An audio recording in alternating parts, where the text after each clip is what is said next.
Let's just start with the basics. Okay. Tell me who you are. Okay.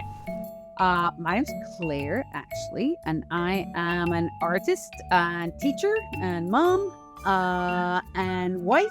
And I've lived in Chicago now for 30 years, almost on the dot.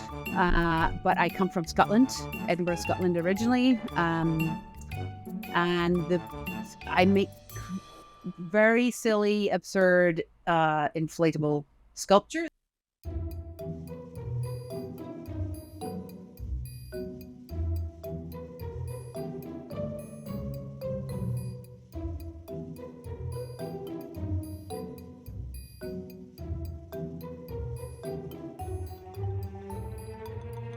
So how did you get into art? Yes, the art thing. My sister and I used to always just entertain ourselves because before cell phones and the internet, I am old. So we used to always just entertain ourselves drawing on the kitchen table. And so that parlayed through high school into taking a ton of art classes. And in my high school in Edinburgh, the art building was in like 4 blocks from the main school, so you could hide out in the high school art department and not be annoyed by everybody else. So I tended to do lots of paintings in there. And then my dad wanted me to be an engineer if I wasn't going to be a physicist like him, and so I came up with a plan to persuade him to let me be an architect. And so I applied to Glasgow to do architecture and also to art school. And then at the last minute, I was like, "Sorry, Dad, I have to go to art school. I'm not cut out to be an architect." So it was sort of in my blood early on, but surprisingly enough, I have not looked back. I went to art school for undergraduate. I went to graduate school here in Chicago, and then started teaching at the same. So I've sort of never left the womb, as it were.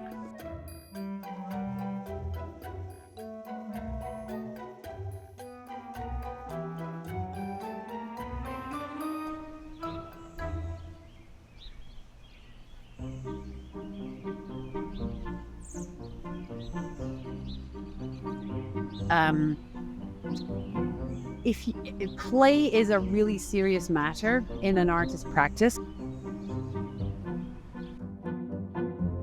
and in creativity in general, because I think there is a way that discovery process is the only reason that you are able to advance from a known place of making to a surprise.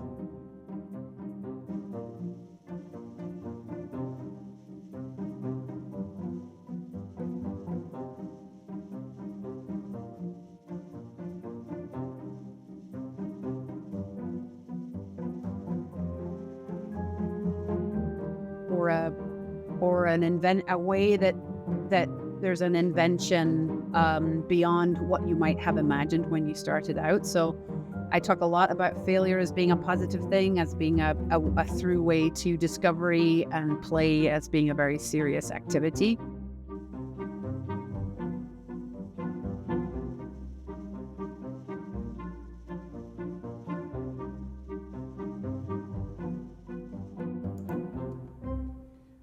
Let's just talk about obnoxious and what that means.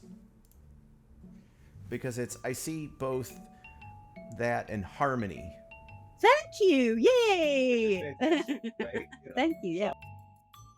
So I mean, it's kind of like it makes me think about the duality of like a comedian. You got that everything feels funny, it feels light, but underneath it all, there's something else happening. Right. And that the more obnoxious it is, the more serious it is. Right. Hopefully, yes. I mean, I use that. Yes, I use a couple different forms of humor, I think, in the way that I make the work. I use a slapstick in terms of when the work is performative and kinetic, and even just in terms of the forms themselves. There's a sort of um, clunky body quality to them, because I think of them all as sort of self-portraiture. But in terms of the obnoxiousness having an underlying subversive content, I'm sort of trying to utilize that through a feminist lens. So I'm trying to take up as much space as possible as an artist in the world, to think about how that obnoxiousness and loudness is part of it's obviously part of my persona, but it's also a way that I get to, I like to sort of compete at this monumental scale with the macho 60s monumental sculptures, and this sort of idea of abstraction or abstract expressionism as being a pretty macho task.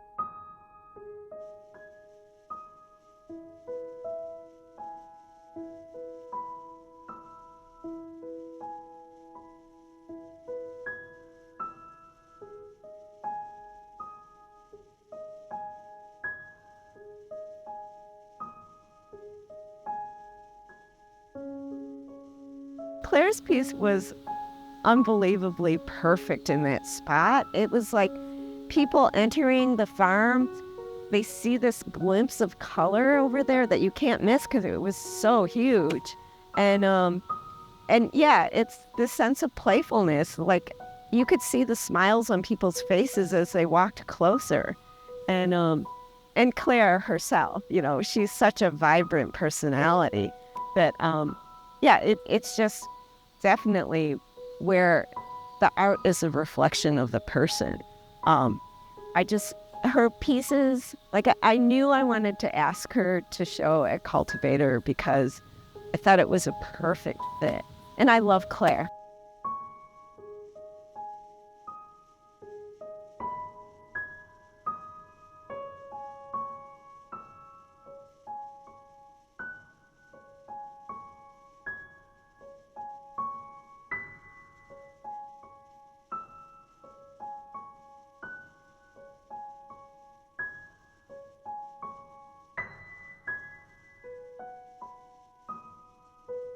I know that some people think, oh, what is that crazy person doing, bringing all these weird art projects to their farm? But a lot of the local people that come to the Cultivator events, they really like them. With Cultivator, we draw artists from the city, artists from the area, as well as the Brigo Farm members, our CSA members. So a lot of the people that come aren't, regular art viewing people.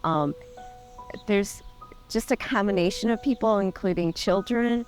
And so I love exposing all of those different people to the farm and to art.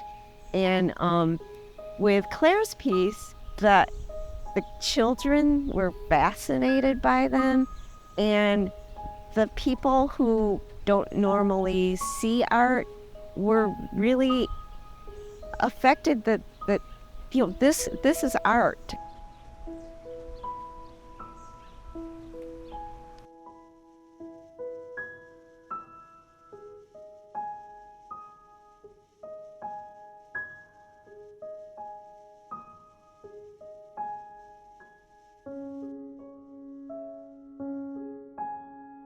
Being able to use humor as a kind of safety mechanism, right? Or a coping mechanism, I think, is one of those major points of humor. I think if you can't laugh, you're going to cry.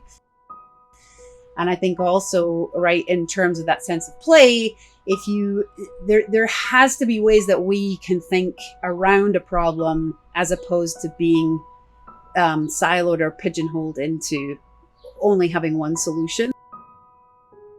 That sort of sense of creative problem solving and playful discovery is pretty urgent in the world, and for humans to maintain a sense of joy and connection to one another.